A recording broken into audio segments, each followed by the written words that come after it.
Alright guys, welcome back on the channel and welcome back on another video. Ngarutse kukubwira kuri Durov Caps. Iyi ni project ya Pavel Durov, owner of Telegram Messenger. Muziko iyi project rero twabaye tuyikora iminsi 8 ndetse magingaya yarahagaze, batubwiye ko bazakurikizaho chapter 0. Iyo chapter 0 rero nago iratangira na update baraduha, gusa nakubwiye ko nkuko mbere nari naragiye nkubwira ko baduha ticket mu kimbo cyo kuba bakaduhaye point zizavamo token zikaba listed ku exchange, n'ubundi uri kubona ko n'ubundi nubwo baduha point ariko hazabaho token izaba yitwa caps, ndetse nakubwiye ko exchange bamaze kudutangariza zizaritinga iyi token, harimo Bybit, nabonye harimo na OKX, turaza kubireba nabyo. Uri kubona ko hashize amasaha 9 baduhaye iyi post bagira bati caps balance. Those with lowest caps will share 550,000 caps. First come first save. Ni ibintu byumvikana. Follow Durov's 8 caps with notification on and like, retweet, drop tone address connected with caps boot with balance proof. Hano ikintu bari gushaka kuvuga, hano bari kuvuga balance. Muzi neza ko hari project twegeze gukora ni Note Pixel, ego ni Note Pixel Airdrop. Note Pixel Airdrop muziko ari project twakoze, gusa ariko bagashyiraho condition ivuga ko abantu batujuje point 100,000 ngo na Airdrop twari kuzabona, gusa ariko kugira ngo uzuzuze point 100,000 mu gihe cyo kumayinenga Note Pixel Airdrop, muzi uburyo twajyaga dusiga amarangi byari bigoye cyane, ariko ku bantu twakoze cyane byibuze tukagerageza gukora ibishoboka. Nkanjye nari mfiteho point 51,000, ariko hari uburyo bagiye baduha ama bonus, baduha point kuntu bagiye bareba uburyo twakoze cyane, baduha point twuzuza point 100,000. gusa ariko nari mfite account nyinshi, account imwe niyo nagerageje gukora cyane nkuko nabikubwiye, nari mfiteho point 51,000, ndakeka baragiye bama bonus ngeza ku 106,000. muziko rero mu gihe cya Token Generation event bakoresheje conversion ratio ya 1000 to 1.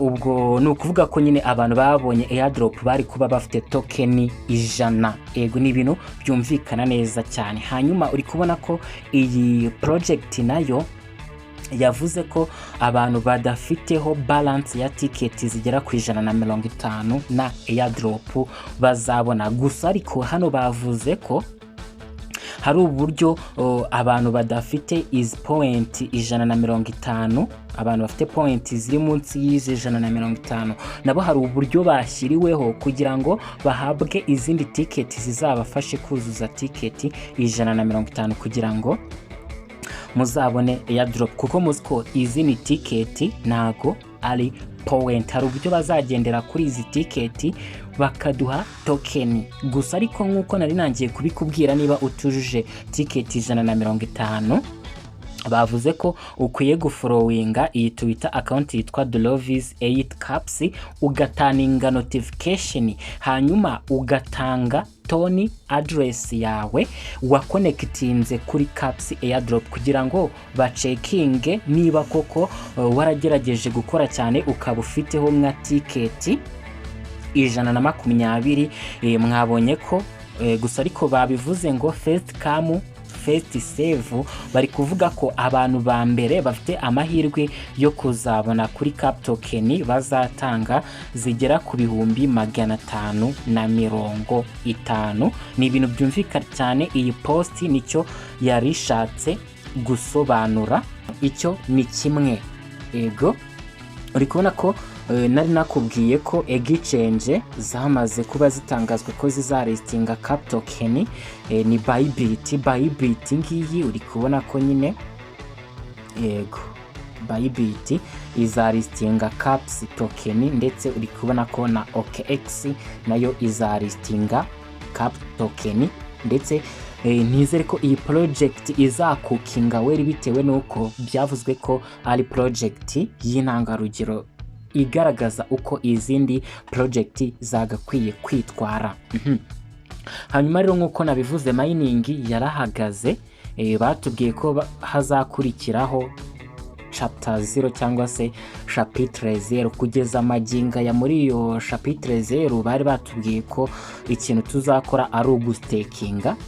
Niba ari ugustakinga ticket zacu ntago mbizi, gusa iyo uje hano kuri aka kantu ko ku ruhande ubona ko bakubwira ngo stake NFT gift to boost your ticket earnings, keep full access to your NFT, no transfer required. Ukaza kuri connect wallet ugategereza witonze, hanyuma birumvikana ugomba guconnectaho Tokenkeeper address.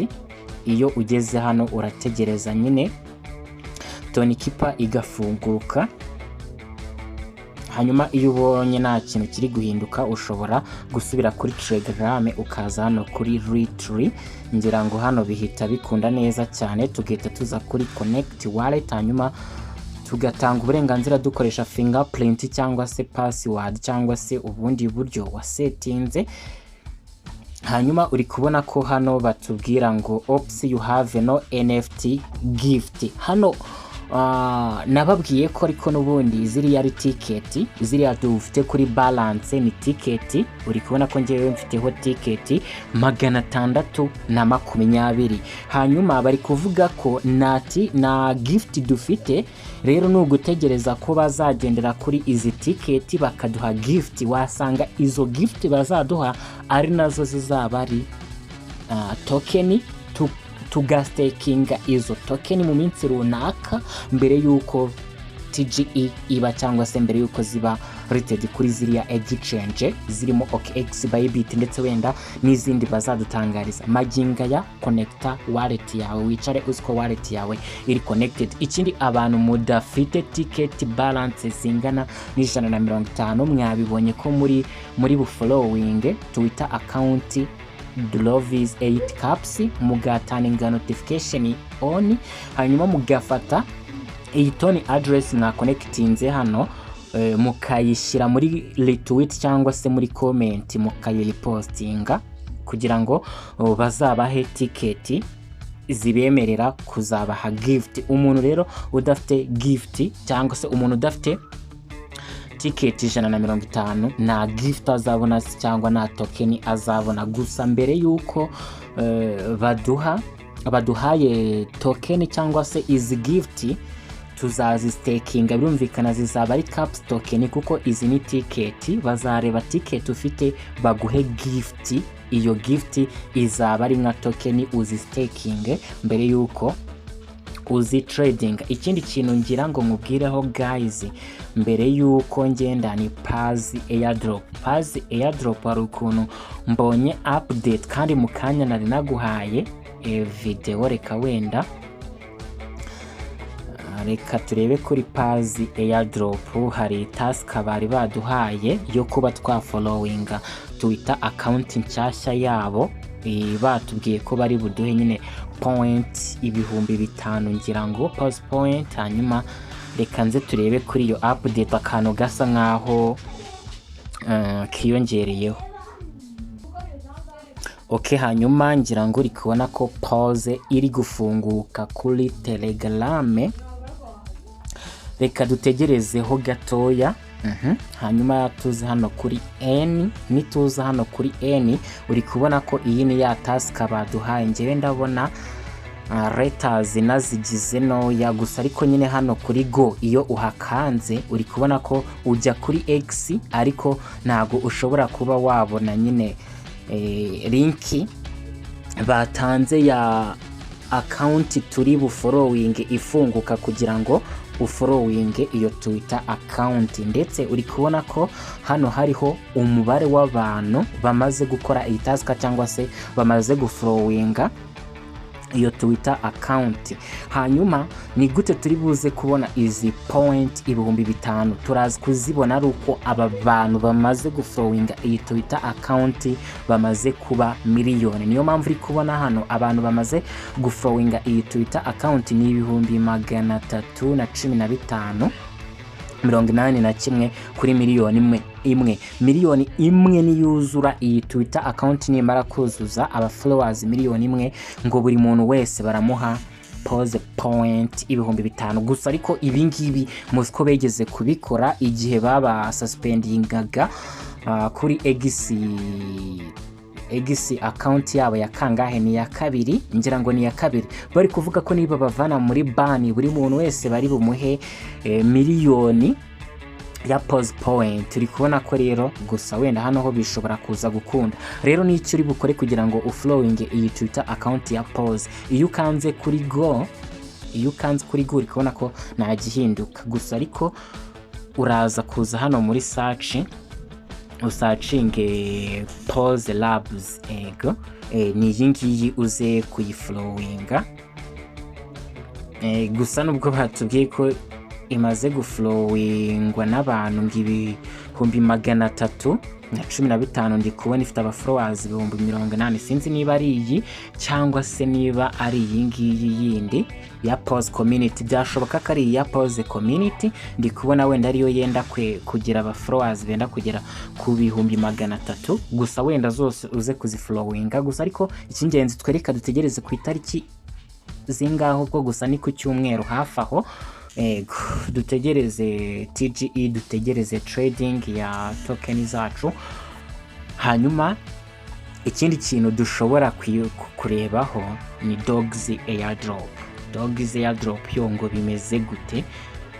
Dogs airdrop muziko bari baduhaye task zo gukora muri holidays y'iminsi mikuru, ndetse nabonye bavuze ko no mu minsi iri imbere bazategura iyindi holiday season. Ndetse iyo holiday season twakoze y'iminsi mikuru musiko twayikoze iminsi igera kuri 30 niba atari 28 hafi aho ngaho. Rero nabonye baratubwiye guclaiminga reward zacu, ariko mbona ari ibintu bitameze neza. Reka nayo ndegereze ifunguke neza mwereke uko bimeze. Okay, dogs airdrop irafungutse. Uri kubona ko baravuze ngo the holiday season is now over. Reka tuzano kuri claim my gift. Hanyuma baratubwira ngo existing news your limited sticker pack is now ready to claim. Add it to your collection and start showing it off in Telegram. Turazano kuri Telegram. Uri kubona ko batubwiye ko ya limited sticker twayiclaiminze gusa nyine ni ukuyadinga kuri Telegram nyine. Reka tuze hano kuri stickers turebe. Baratubwira ngo claim your NFT sticker. Reka tuze hano kuri wow turebe get my stickers.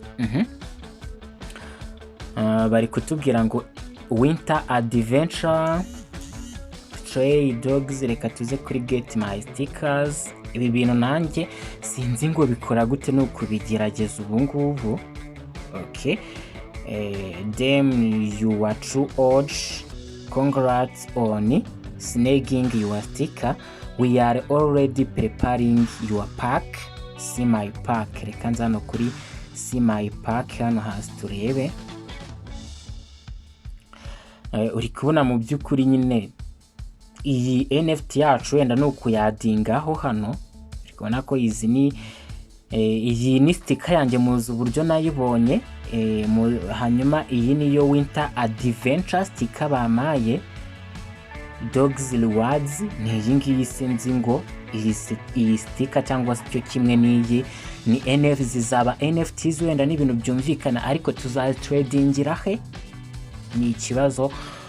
wagakwiye kuba wibaza. Gusa wenda reka dutegereze bazaduhe update. Uruziko iyi sticker yanjye naberetse uburyo nayibonye cyagiye bwa mbere nyine turi guparticipatinga muri iriya holiday season mu gihe cy'iminsi mikuru, ndetse uri kubona ko mbonye n'iyi ngiyi nka reward, kuko nyine hari uburyo twagendaga dukora check-in muri iriya season iminsi igera kuri 28 nk'uko nabikubwiye. Gusa ariko reka dutegereze turebe isoko tuzatradingiraho izi sticker zacu wenda ubwo zizaba NFTs. Reka mwifurize ibihe byiza, kana kuri subscribe video sikwereka uburyo wakoresha ugakura amafaranga kuri internet na gahoraho. Tubonane mu yindi video ndi kugutegurira. Imana ikurinde, bye bye.